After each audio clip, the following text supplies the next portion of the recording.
The war had been going on for 7 years, and nobody could remember why it started anymore. The Vrelian Empire and the Korthak Dominion had been killing each other for so long that hatred became the only reason they needed. Billions of soldiers floated dead in the darkness of space. Entire planets turned into graveyards. Still, the fighting continued. On the bridge of a massive warship called the Crimson Fang, Commander Vrel stood watching another battle unfold on the screens. His ships were winning today, but tomorrow the Korthak would win. And the day after that, nobody would win at all.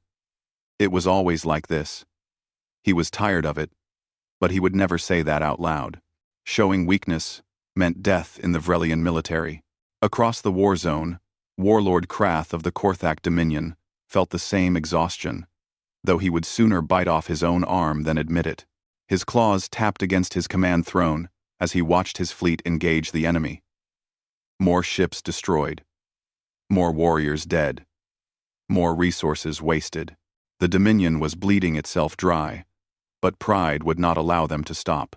Far away from the fighting, on a small blue planet called Earth, Admiral Jinho Park sat in a quiet office reading reports. He was a man in his 50s, with gray hair and calm eyes that had seen too much. For 30 years, he had served in Earth's defense forces, and for the last 10, he had been watching this stupid war destroy 2 civilizations that could have been friends instead of enemies. Earth had tried to contact both sides many times over the years. Every message was ignored. The Vrelian Empire thought humans were primitives who barely understood space travel. The Korthak Dominion believed humans were weak creatures not worth their attention. Both sides made a terrible mistake in thinking this way. But Jinho knew they would learn the truth soon enough. Captain Hana Yoon entered his office carrying a datapad. She was younger than Jinho, maybe 35. With sharp eyes that missed nothing, she had spent years studying alien psychology, learning how different species thought and felt and feared. She placed the datapad on his desk. "The Galactic Council has finally sent the message," she said. Her voice was steady, but Jinho could hear the hint of satisfaction in it. They had been waiting for this moment for a long time. Jinho picked up the datapad and read the message. The Galactic Council, a group of older civilizations that usually stayed out of conflicts, was begging Earth to help stop the war. They promised recognition, trade agreements, and a seat on the council itself. All Earth had to do was mediate the peace talks between the Vrelian Empire and the Korthak Dominion. "They must be desperate," Jinho said, setting down the pad. "They've ignored us for 40 years, and now they want our help. 12 billion dead in the last year alone," Hana replied. "The war is spreading. Soon it will drag in other systems, maybe start a galactic war. They're terrified." Jinho nodded slowly. He had expected this. Wars always followed the same pattern. They started with pride and anger, continued with stubbornness and hate, and ended when everyone was too tired and broken to keep fighting. The problem was that sometimes, by the time people were ready to stop, there was nothing left worth saving. "Send a reply to the council," Jinho said. "Tell them Earth accepts their request. But we have one condition. Both the Vrelian Empire and the Korthak Dominion must agree to follow human authority in the war zone. Complete authority. If they want peace, they'll do it our way."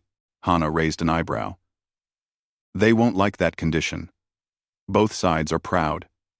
They'll see it as surrender." "Good," Jinho said. "Let them be angry. Anger is better than death. Send the message." 3 days later, the Galactic Council delivered Earth's conditions to both sides. Commander Vrel laughed when he heard it. Warlord Krath threw his communication device across the room and roared with fury. Humans? Giving orders to the mighty Vrelian Empire and the powerful Korthak Dominion? It was an insult. It was ridiculous. It was the only option they had left.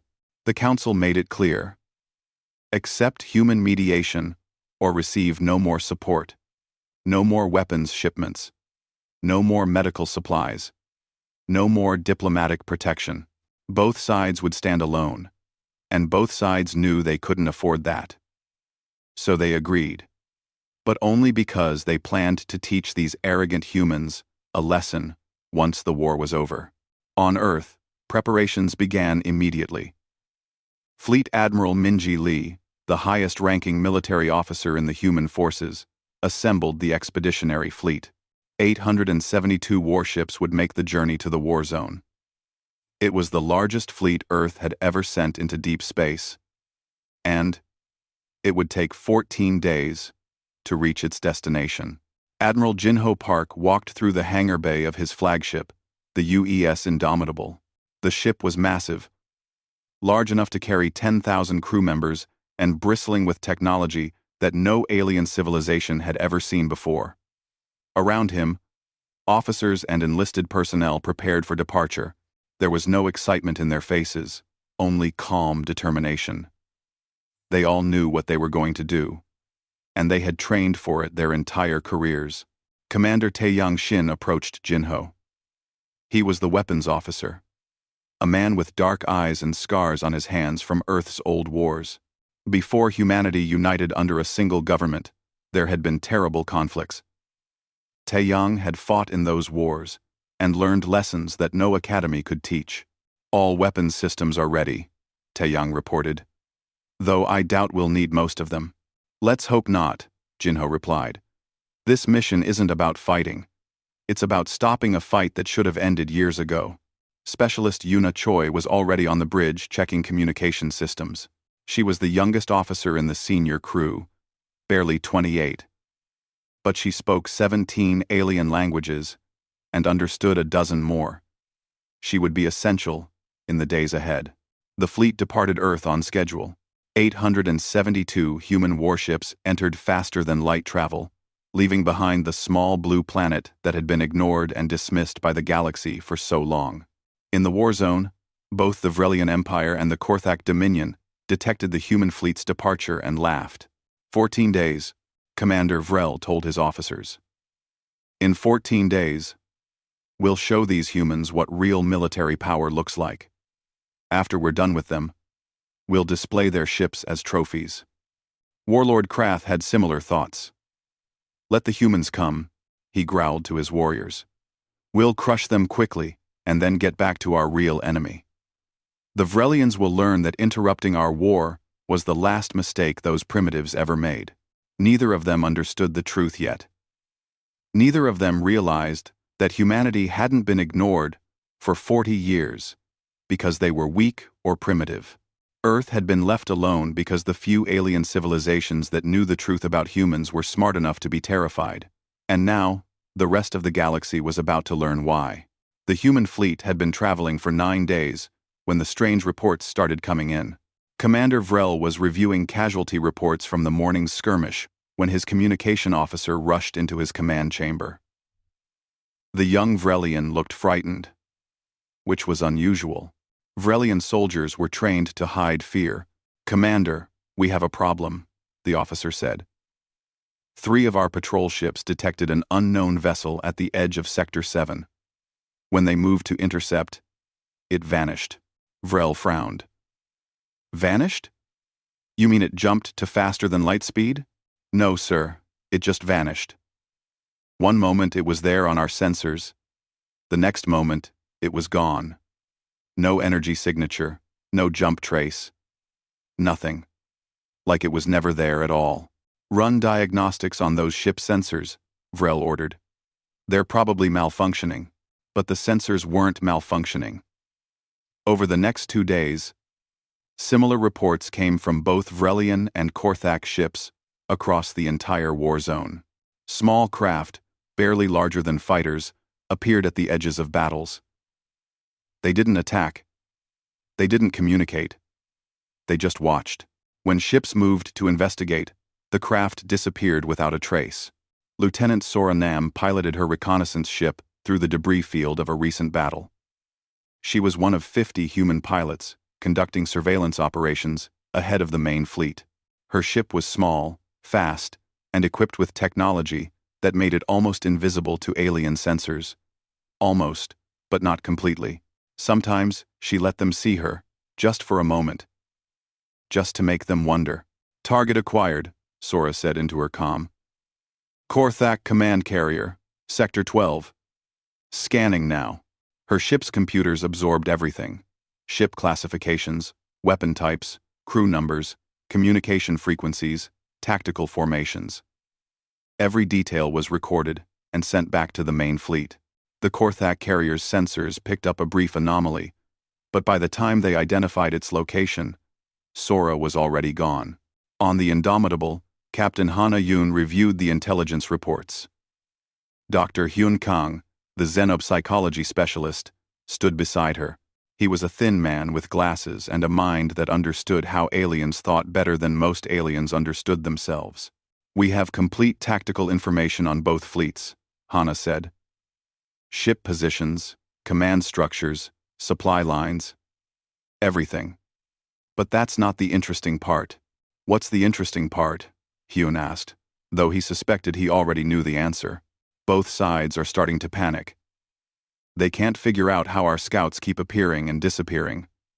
Some of their commanders think we have cloaking technology. Others think we can teleport. A few are starting to wonder if we've been watching them all along. Hyun smiled slightly. Good. Fear of the unknown is more powerful than fear of weapons. Let them wonder. Let them worry. The real psychological warfare began on day 11. Vrelian commanders woke up to find encrypted messages in their private communication networks. Messages that shouldn't have been possible. The encryption was supposed to be unbreakable. Yet somehow humans had cracked it and inserted data without anyone noticing. The messages were simple. 3 words in perfect Vrelian language. We know everything. Commander Vrel stared at the message on his screen. His claws clenched. How had humans accessed his private network? How long had they been inside his systems? What else had they seen? He ordered his technicians to find the breach, but they found nothing. No trace of intrusion, no malware, no backdoors. The message was just there, as if it had always been there. The Korthak Dominion received similar messages, but theirs were different. Instead of words, they received files. Massive data files containing detailed recordings of their secret military installations, bases they had hidden in asteroid fields and on unmarked moons. Facilities that even the Vrelian Empire didn't know about. Yet humans had found them all, recorded them all, and now they were letting the Korthak know they had been watching. Warlord Krath nearly destroyed his command throne when he saw the recordings. How? He roared at his intelligence officers. How did they find these locations? We've kept them secret for years. Nobody had an answer. The truth was simple, but terrifying. Humans had been watching both sides for a very long time. Every ship movement, every supply run, every secret message had been observed and recorded. Earth's intelligence network had mapped the entire Warzone in complete detail years before anyone asked for their help. Day 12 brought something worse. Both fleets received broadcasts on open channels. These weren't secret messages anymore. These were public announcements that every soldier, every officer, every crew member could see. The broadcasts contained casualty reports, detailed lists of every ship lost, every soldier killed, every battle fought. But these weren't the official numbers that both governments released to their people. These were the real numbers. The true cost of the war. The Vrelian Empire had been telling its citizens that they were winning, that casualties were light, that victory was close. The human broadcast showed the truth. 200 million Vrelian soldiers dead, 40,000 ships destroyed, entire colonies wiped out. The war was a disaster, and the government had been lying about it for years. The Korthak Dominion had been doing the same thing. They told their warriors they were strong, that the enemy was weak, that honor demanded they continue fighting. The human broadcast revealed that 300 million Korthak had died, that their economy was collapsing, that their leaders lived in luxury while warriors starved on the front lines. Specialist Yuna Choi monitored the alien communication networks from her station on the Indomitable. She watched as shock and anger spread through both fleets. soldiers demanding explanations from their commanders, officers questioning their orders, entire crews beginning to wonder if they had been lied to about everything. "It's working," Yuna reported to Admiral Jinho Park. "Morale is collapsing faster than we projected. Both sides are fracturing." Jinho nodded but felt no satisfaction. He took no pleasure in this. These were people. Different from humans, but still people. And they had been used by their leaders for a senseless war. Now they were learning the truth. And the truth hurt worse than any weapon. On day 13, the messages changed again. This time, humans released the names of war criminals on both sides.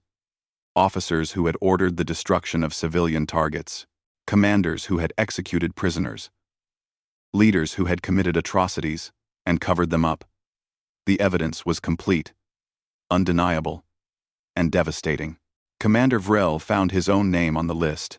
3 years ago, he had ordered the bombardment of a Korthak medical station. His superiors had told him it was a military target. He had believed them. The human evidence showed it was full of wounded soldiers and civilian doctors. 4,000 had died. He had killed 4,000 helpless beings because he had trusted his orders. He stared at the evidence for a long time. His claws trembled. He had always believed he was fighting with honor, that his cause was just. Now, he saw what he really was, a tool used by leaders who didn't care about honor or justice. Just another piece in a game that consumed millions of lives. Across the war zone, thousands of officers had similar revelations. Some denied it. Some raged against it. But many, like Vrel, felt something break inside them. The certainty that had carried them through years of war crumbled away, leaving only questions and doubt. On the final day before the human fleet's arrival, the last message came. It was broadcast to every ship, every station, every outpost in the war zone. This time it wasn't intelligence data or casualty reports. It was a simple statement, in multiple languages. Your war ends tomorrow. Stand down. Or learn what humanity can do when we stop being patient. The choice is yours. Fleet Admiral Minji Lee stood on the bridge of her flagship, watching the countdown to arrival. She was a woman in her 60s, with white hair and eyes that had seen Earth rise from a divided world to a unified civilization. She had fought in the Unification Wars, back when humans still killed each other over resources and ideology. She knew what war really cost. "All ships report ready," her tactical officer reported. "We'll exit faster than light travel in 1 hour. Exactly as scheduled." "Good," Minji said quietly. "Let's hope they're smart enough to listen." In the war zone, both fleets prepared for the human arrival. But the preparations were different now. Fear had replaced confidence. Doubt had replaced certainty. And every soldier, from the lowest crew member to the highest commander, asked themselves the same question. If humans knew everything, if they had been watching for years without being detected, if they could crack any code and find any secret, what else could they do? What weapons did they have? What tactics? What terrible power had Earth been hiding all this time? Tomorrow, they would find out.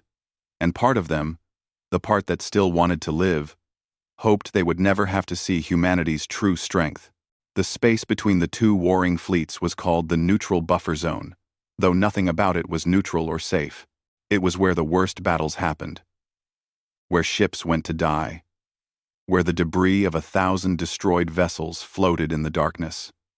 Both sides had learned to fear this place, but neither would admit it. Commander Vrel stood on his bridge, waiting. Around him, his officers monitored their stations with nervous energy. The human fleet was scheduled to arrive in exactly 12 minutes. Vrel had positioned his ships in a defensive formation, ready to respond if the humans proved hostile. Behind him, 300 Vrelian warships waited for orders. It was a powerful force, enough to destroy most threats. Across the buffer zone, Warlord Krath watched from his command throne. His fleet was larger. Nearly 500 ships, all crewed by warriors who had survived years of brutal combat. They were killers. Every one of them. And Krath was confident that if the humans needed to be taught a lesson, his warriors would teach it well. 10 minutes, Vrel's sensor officer announced. No sign of them yet. They'll come, Vrel said. Humans are nothing if not punctual. We've learned that much from watching their probe movements. 5 minutes. The tension on both sides grew heavier. Officers checked their weapons systems. Gunners prepared targeting solutions. Marines stood ready in case of boarding actions. Everyone waited, wondering what was about to happen. 1 minute. Vrel leaned forward in his chair, his eyes fixed on the view screen showing the empty space ahead. 30 seconds. 20. 10.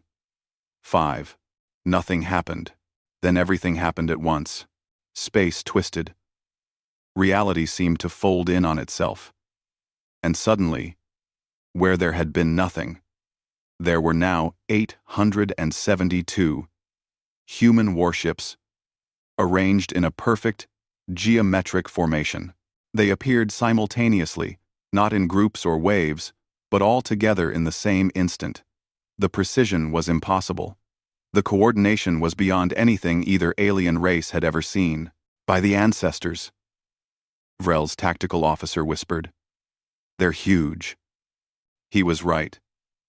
The human ships were massive. The smallest were twice the size of a standard Vrelian cruiser. The largest, including the flagship at the center of the formation, dwarfed anything in the war zone. The UES Indomitable was nearly 3 kilometers long, a floating city made of metal and purpose. But size wasn't what made Vrel's blood run cold. It was the formation itself. 872 ships, arranged in a pattern so complex it must have taken weeks to calculate, appearing in perfect position without a single error. The mathematical precision required for that kind of coordination was beyond Vrelian understanding. It suggested computers more powerful than anything they had, or pilots more skilled than any they had trained. Warlord Krath stared at the human fleet and felt something he hadn't felt in years. Fear. Real. Genuine fear.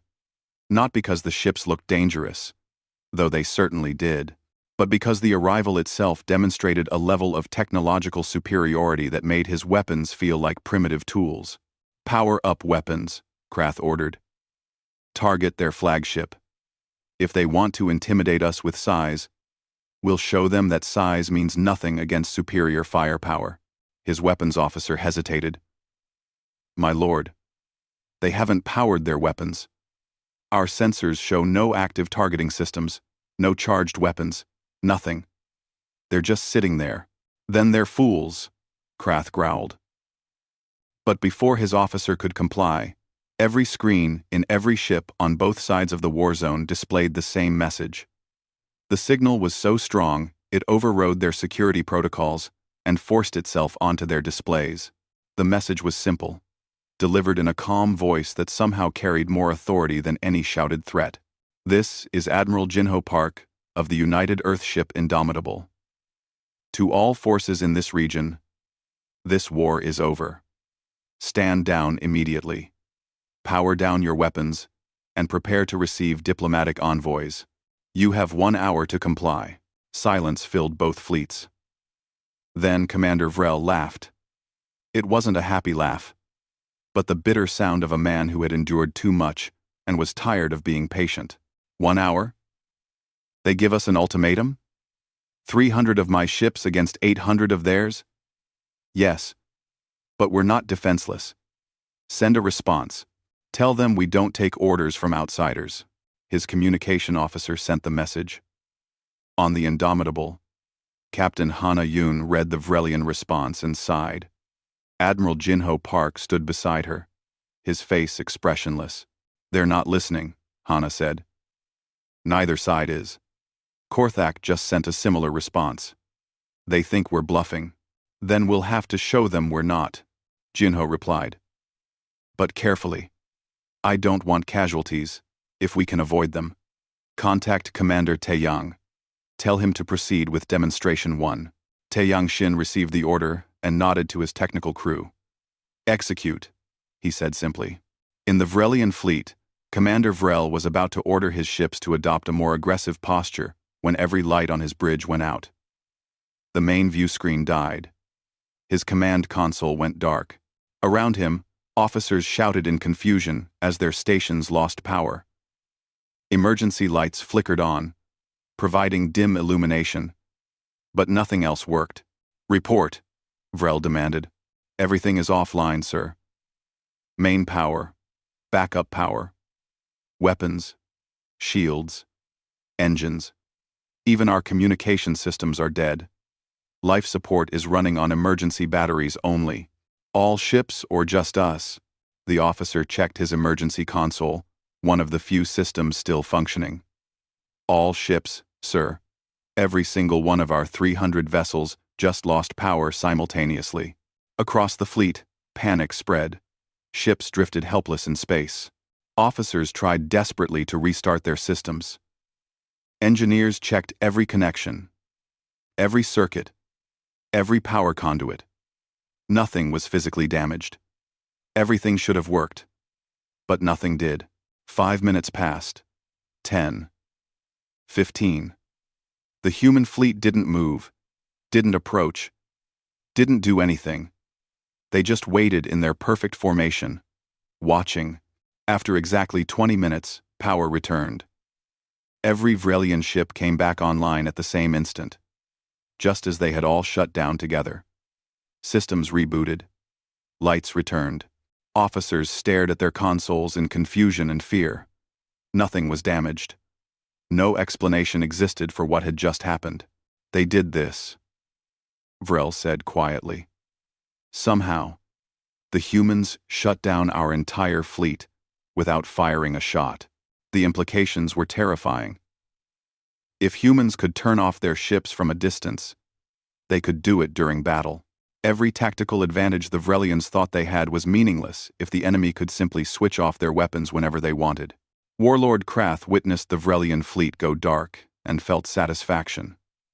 The humans show their power against our enemies. Good. Perhaps they will be useful allies after we crush the Vrelians together, my lord, his strategic advisor said carefully. Perhaps we should reconsider. If humans can do that to Vrelian ships, they might be able to do it to ours as well. Nonsense, Krath snapped. Korthak technology is superior. We use different systems, different power sources. Whatever trick worked on the Vrelians won't work on us. Order the fleet to advance. We'll test these humans' defenses and show them proper respect for Korthak's strength. The advisor wanted to argue but knew better. When the warlord decided something, questioning him was dangerous. The order went out. 2,000 Korthak warships, nearly the entire Dominion fleet in the region, began advancing toward the human formation. On the Indomitable, sensors tracked the approaching Korthak fleet. Admiral Jinho Park shook his head slowly. They're not going to listen. Commander Taeyang, proceed with Demonstration 2. But remember, no casualties. I want them confused and frightened, not dead. Understood, sir, Taeyang replied. Initiating Demonstration 2. The Korthak fleet advanced in a standard attack formation, weapons charged and ready. They would show these humans what real military power looked like. Warlord Krath watched the distance close on his tactical display. 10 million kilometers. 5 million. 2 million. Soon, they would be in optimal weapons range. Then, something went wrong. His ship's navigation system started displaying error messages. The heading was changing without anyone touching the controls. Around him, other ships began reporting the same problem. Their courses were shifting, pulling them off target. Override it, Krath ordered. Manual navigation. Take back control. But manual controls didn't work either. The ships stopped responding to their pilots. 2,000 warships suddenly veered in different directions. Their navigation systems feeding them false data.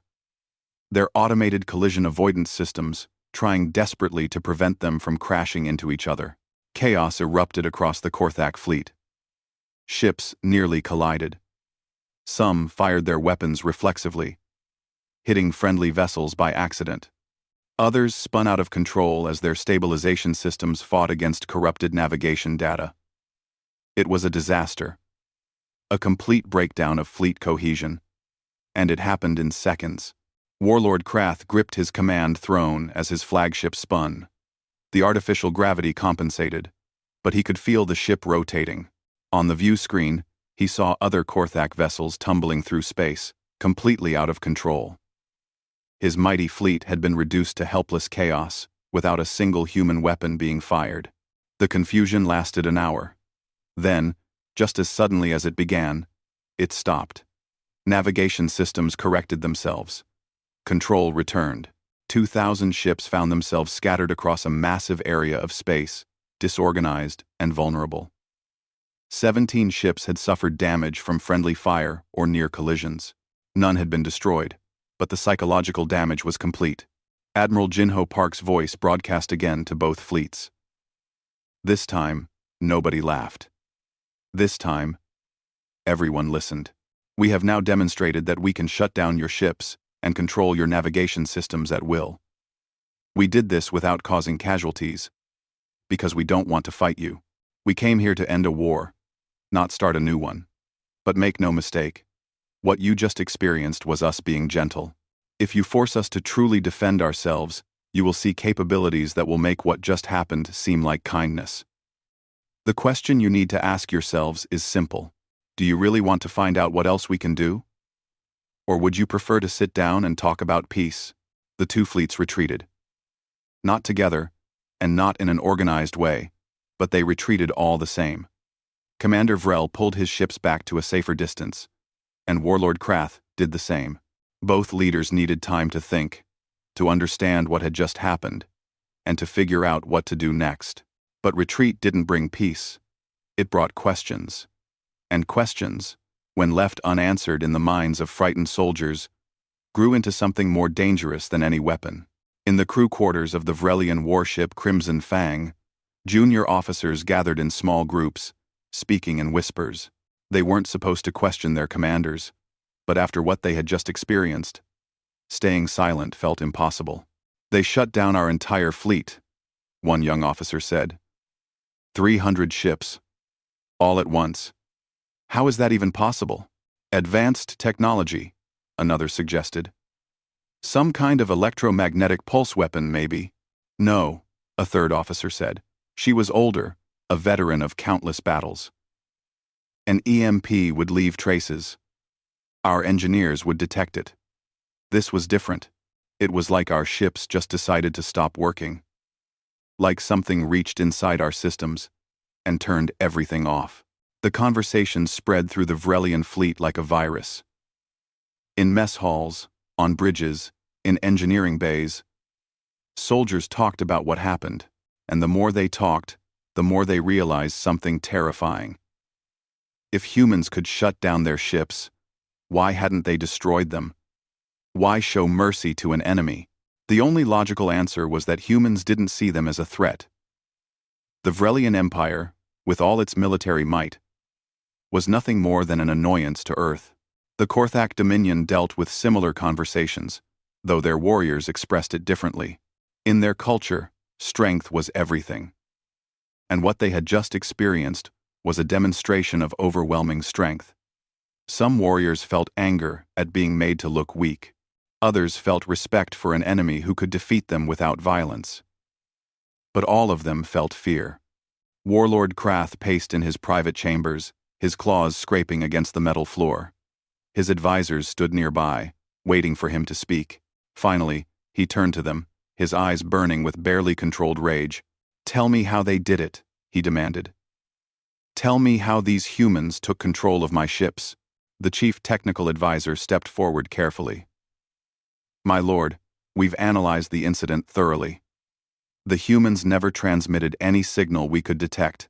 There was no communication between their fleet and ours.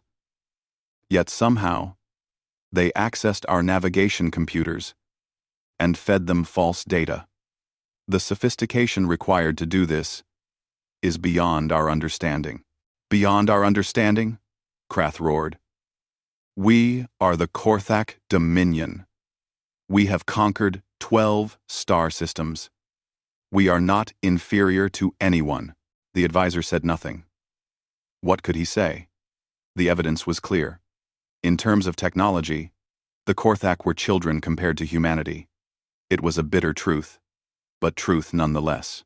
While both fleets struggled with their fear and confusion, Captain Hana Yoon initiated the next phase of their operation.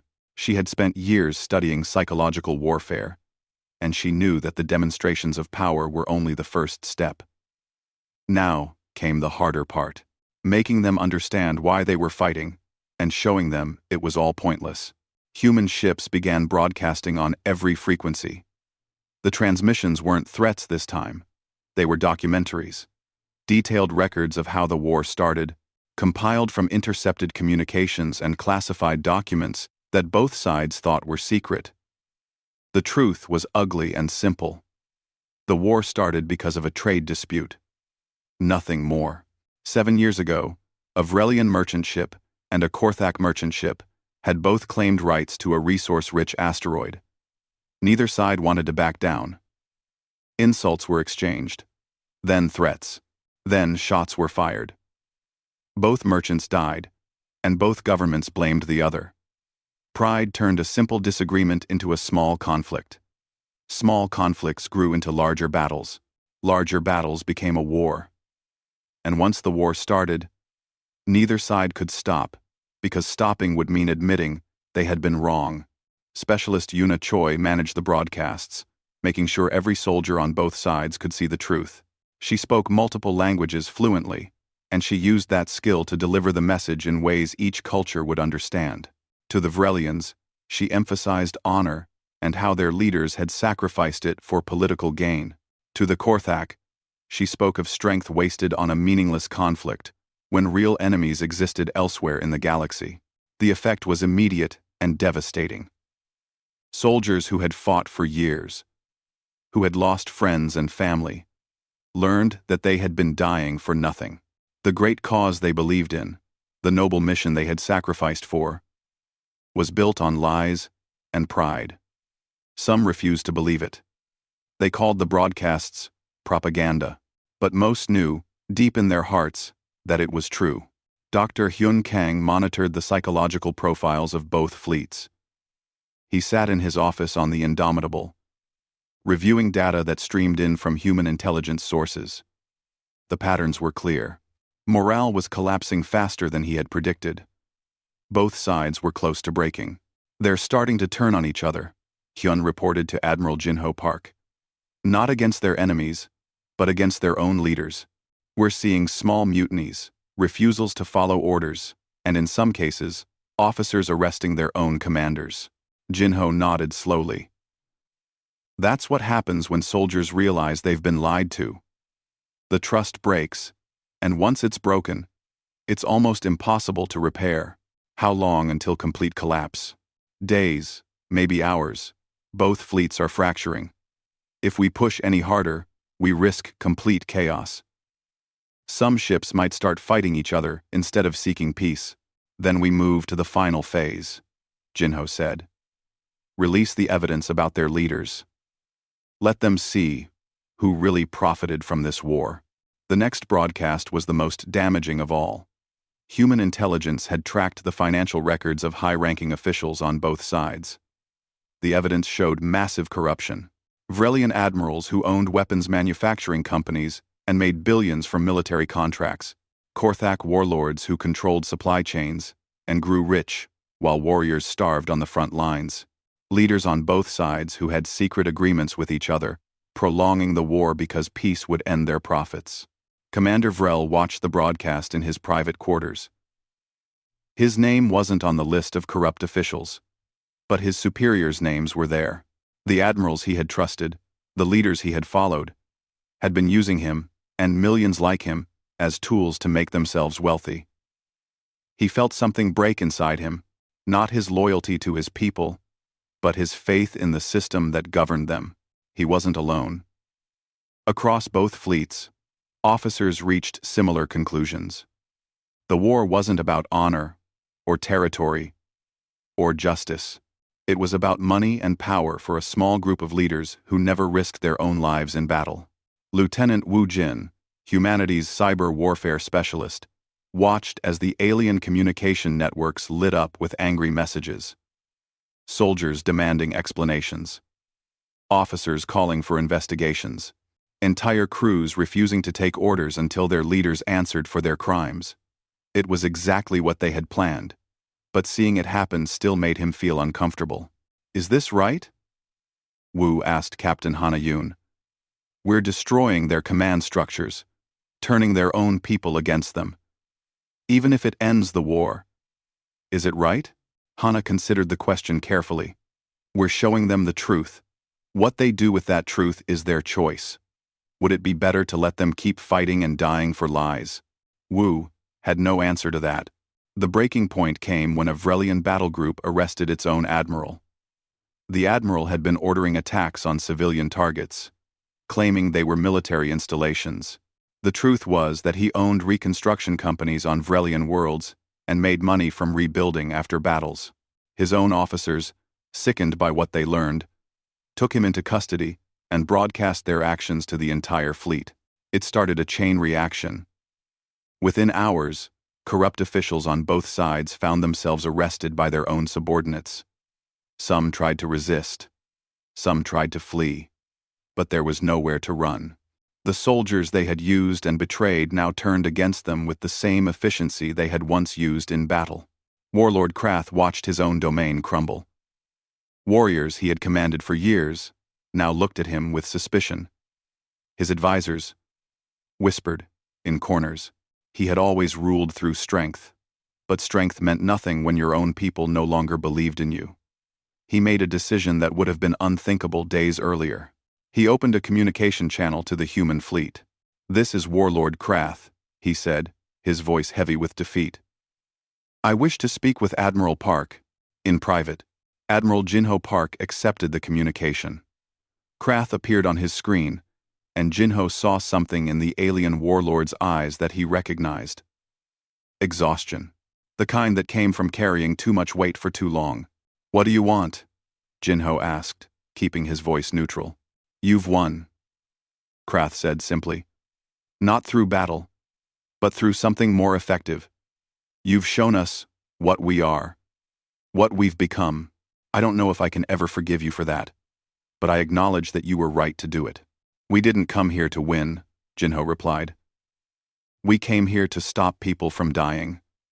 If that required showing you uncomfortable truths, then that's what we had to do, Jinho replied. Many of my warriors want to surrender. Others want to continue fighting. Not against you, but against the Vrelians.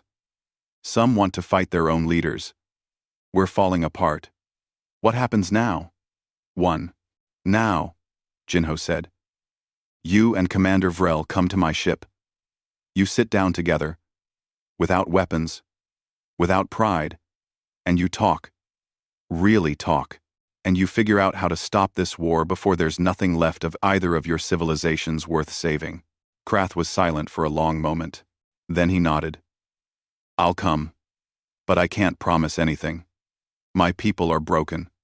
The Vrelians are broken. How do you rebuild trust after everything that's happened? The same way any civilization does, Jinho answered. One day at a time, with honesty and commitment. We'll help you. That's why we're here. Not to conquer you or control you, but to give you a chance to be better than you were. The communication ended. Jinho sat back in his chair and felt the weight of what they had done. They had shattered two civilizations' faith in themselves, exposed their worst corruption, and forced them to confront uncomfortable truths. It was brutal, but it was necessary. Sometimes the only way to heal a wound was to cut away the infected parts first, no matter how much it hurt. 2 weeks had passed since the human fleet arrived, and not a single weapon had been fired. Commander Vrel stood in the observation deck of the UES Indomitable, looking out at the stars. Beside him, Warlord Krath stood in similar silence. The two former enemies had spent the last 14 days in intense negotiations, and both were exhausted in ways that had nothing to do with lack of sleep. Captain Naribe sat at a table behind them, reviewing the final draft of the peace treaty. She was Earth's lead diplomatic representative, a woman who had spent 30 years negotiating conflicts on Earth and knew every trick, every compromise, every way to find common ground between people who hated each other. This treaty was her masterpiece, and she knew it. Article 47. She said without looking up. Both sides agree to dismantle 70% of military infrastructure within 5 years. Manufacturing facilities, weapons research stations, military shipyards, all reduced by 70%. Vrel turned from the window. That's too much. We need defenses. The galaxy isn't a safe place. You'll maintain 30% of your current military, Nari replied calmly. That's more than enough for defense. What you don't need is the ability to wage offensive wars. Not anymore, Krath growled softly. And what if other threats emerge? What if someone attacks us while we're weak? Then you'll have us. A new voice said. Fleet Admiral Minji Lee entered the observation deck, her presence commanding immediate attention. Article 62 of the treaty states that Earth will maintain a peacekeeping force in this region for 50 years. Any aggression against either of you will be considered aggression against humanity. I promise you, nobody wants that. The statement was simple, but the weight behind it was enormous. Both Vrel and Krath had seen what human technology could do. They had experienced the fear of having their ships shut down, their systems controlled, their secrets exposed. If Earth promised protection, that promise meant something. Admiral Jinho Park entered the room, accompanied by Commander Taeyang Shin. Taeyang carried a datapad containing the final casualty reports. The numbers were sobering. In the 2 weeks since human intervention began, only 23 beings had died in the war zone. 23, compared to the thousands who had been dying every day before. All 23 deaths were accidents or unrelated to combat. For the first time in 7 years, nobody was being killed in battle. The crews from both sides have been meeting in neutral zones, Taeyang reported. At first, there was hostility. Some fights broke out. But overall, the interactions have been positive. Many soldiers from both sides are discovering they have more in common with each other than with their own corrupt leaders. This was perhaps the most important development. When soldiers stopped seeing each other as monsters and started seeing each other as people, peace became possible. Human mediators had facilitated these meetings carefully, providing neutral ground where Vrelian and Korthak crews could interact without the pressure of military hierarchy. Dr. Hyun Kang had organized psychological support teams for both sides. Thousands of soldiers were dealing with trauma, guilt, and the crushing realization that they had been fighting for nothing. Human counselors, trained in xenopsychology, worked with them daily. It would take years, maybe generations, for the wounds to fully heal. But the healing had begun. We found the last of the corrupt officials, Captain Hana Yoon reported as she joined the group. The ones who tried to flee to neutral territory. They're in custody now. Both the Vrelian Empire and the Korthak Dominion have agreed to joint war crime tribunals. We'll supervise to ensure fairness. Vrel nodded slowly. Justice was important. Without it, resentment would fester, and peace would remain fragile. He had already testified against his former superiors, describing orders he had received and actions he had taken. It had been the hardest thing he ever did, admitting his own guilt while exposing theirs. But it was necessary. Krath had done the same. The proud warrior had stood before investigators and confessed to his role in the war's atrocities. Some of his former warriors called him a traitor for this. Others called him brave for facing the truth. Krath didn't care what they called him anymore. He was tired of pride. Pride had cost his people everything. The economic recovery plan is ready, Nari continued. Earth will provide humanitarian aid for the first year. Food, medical supplies, construction materials. After that, We'll establish trade agreements. Both of your civilizations have resources and knowledge that humanity values. We'll trade fairly, help you rebuild your economies without the corruption that destroyed them before. Why? Vrel asked suddenly. Why do all this?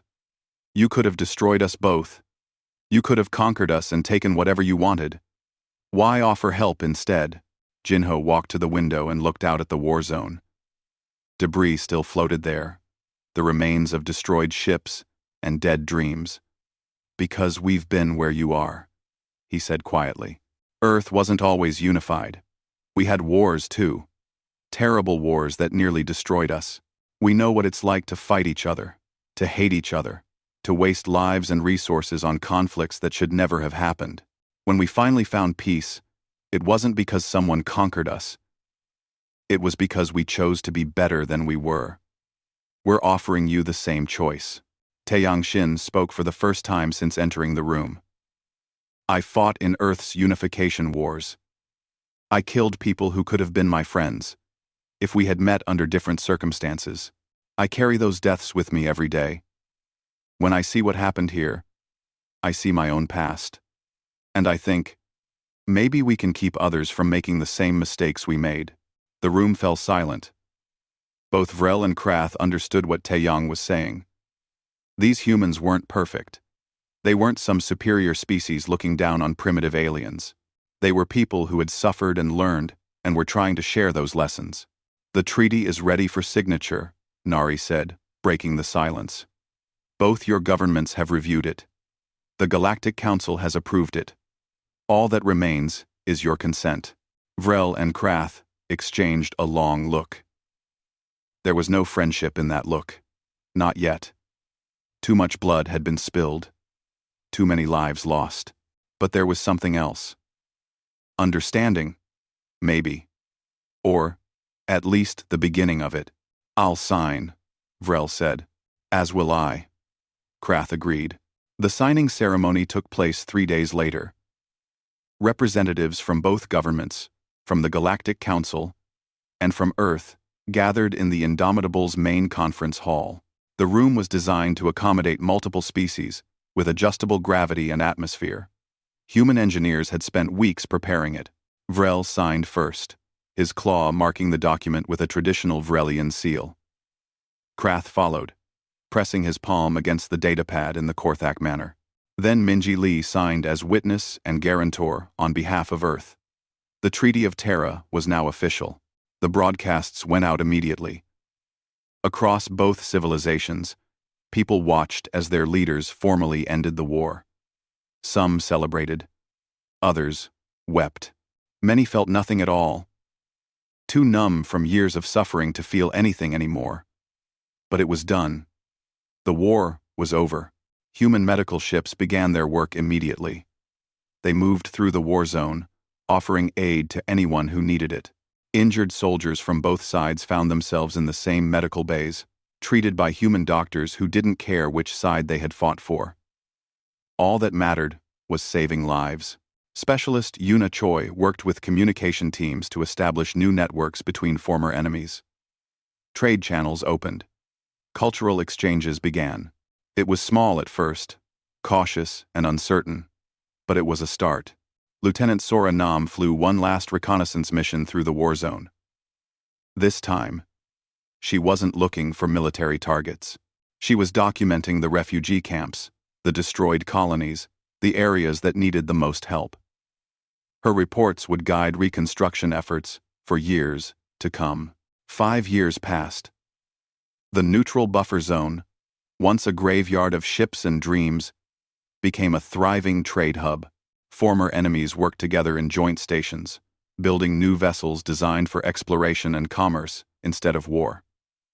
The transformation wasn't easy or smooth. There were setbacks, conflicts, moments when old hatreds threatened to reignite. But the human peacekeeping force remained, a quiet reminder of what would happen if either side broke the treaty. Admiral Jinho Park, now retired from active service, visited the region to see the progress. He walked through a station where Vrelian and Korthak children played together, watched over by parents who had once tried to kill each other. The sight made him feel something he hadn't felt in years. Hope, Captain Hana Yoon, promoted to admiral and now commanding the peacekeeping force, met him at the station. "It's working," she said. "Better than we expected. There are still problems, still resentments, but they're choosing peace every day. That's all we can ask for." "What about the corrupt officials?" Jinho asked. "The ones who started all this? Most are serving long prison sentences. Some died waiting for trial. The important thing is that justice was served, at least as much as justice ever can be after something like this. Both civilizations have new governments now, more transparent, less corrupt. It's not perfect, but it's better." They stood together in silence, watching the children play. These kids would grow up in a different world than their parents had known. They would learn about the war in history classes, but it would be abstract to them, something that happened in the past. They wouldn't carry the same scars. "We did something good here," Jinho said finally. "Something that mattered." We did," Hana agreed. "But the galaxy is watching now. Other regions with conflicts are asking for human mediation. Word has spread about what we did here, about the fleet that ended a war without firing a shot. And what do they think about that? Some are impressed. Some are frightened. Most are both. They call us the peacekeepers, the ones who watch from the darkness and strike not with weapons, but with truth. It's made us respected and feared in equal measure." Jinho nodded slowly. That was the burden Earth would carry now. They had shown the galaxy their power, and with that power came responsibility. Other civilizations would test them, challenge them, try to find weaknesses. Earth would need to remain strong, remain vigilant, and remain committed to the principles that had guided them here. "How's Vrel doing?" Jinho asked. "Last I heard, he'd taken a position in the new Vrelian government. He's a minister now. Works on reconciliation programs. Uses his experience as a soldier to connect with veterans from both sides. Krath is doing similar work in the Korthak Dominion. They even meet sometimes to coordinate efforts. I wouldn't call them friends, but they respect each other." "Good. They both earned that respect the hard way." Commander Taeyang Shin approached them. Older now, but still carrying himself with military precision. "Admiral, the ceremony is about to begin. They're dedicating the memorial today." The memorial was a massive structure floating in space where the worst battles had occurred. It bore the names of every soldier, every civilian, every being who had died in the 7-Year War. Millions of names, carved in multiple languages, lit by eternal flames that would burn as long as the structure existed. It was a reminder, not of victory or defeat, but of cost, of what was lost when people chose war over peace. Jinho, Hana, and Taeyang attended the ceremony along with representatives from both civilizations. Former soldiers, now old and tired, stood beside former enemies and remembered the friends they had lost. There were tears, there were embraces, there was grief that would never fully heal. But there was also something else: determination, a shared commitment to never let it happen again. As the ceremony ended and beings began to disperse, a young Vrelian approached Jinho. She couldn't have been more than 20 years old. Born during the war but too young to fight in it. "Admiral Park," she said hesitantly, "I wanted to thank you. My parents died in the war. I grew up hating the Korthak, thinking they were monsters. But you showed us the truth. You showed us that we were all victims of leaders who didn't care about us. Because of you, I have a future. We all do." Jinho felt a lump in his throat. "Don't thank me. Thank yourself. And your generation. You're the ones who chose to embrace peace instead of carrying on the hatred. That takes more courage than fighting ever did." The girl smiled and walked away. Jinho watched her go, thinking about the future she represented. A future where former enemies built something better together. It wasn't the future either civilization had planned, but it was the future they needed. The human fleet began its departure procedures. After 5 years, the peacekeeping force would remain, but the main fleet would return to Earth. They had other missions waiting, other conflicts that needed resolution. The galaxy was large, and humanity's role in it was still being defined. As the UES Indomitable prepared to enter faster than light travel, Jinho stood on the bridge one last time. He thought about all the weapons the ship carried, weapons they had never needed to use, the most powerful arsenal humanity had ever built, and they had won without firing a shot. All ships report ready for departure, the tactical officer announced. Then let's go home, Jinho said. The fleet vanished into faster-than-light travel, leaving behind a region that had been transformed. The war was over. Peace, fragile but real, had taken its place. And in the darkness between stars, humanity's presence lingered like a promise and a warning. Choose peace, or we'll choose it for you. The galaxy had learned that lesson well, and in the years to come, whenever conflicts arose, whenever civilizations stood on the brink of war, they would remember the human fleet that had appeared in the war zone. They would remember what happened to those who refused to listen. And most importantly, they would remember that peace, even when forced, was better than endless war. The legend spread across countless worlds. The humans who watched from the shadows, the peacekeepers who struck with truth instead of weapons, the fleet that needed no battle to win, and the galaxy, vast and ancient, learned to sleep a little easier, knowing that somewhere out there, humanity was watching.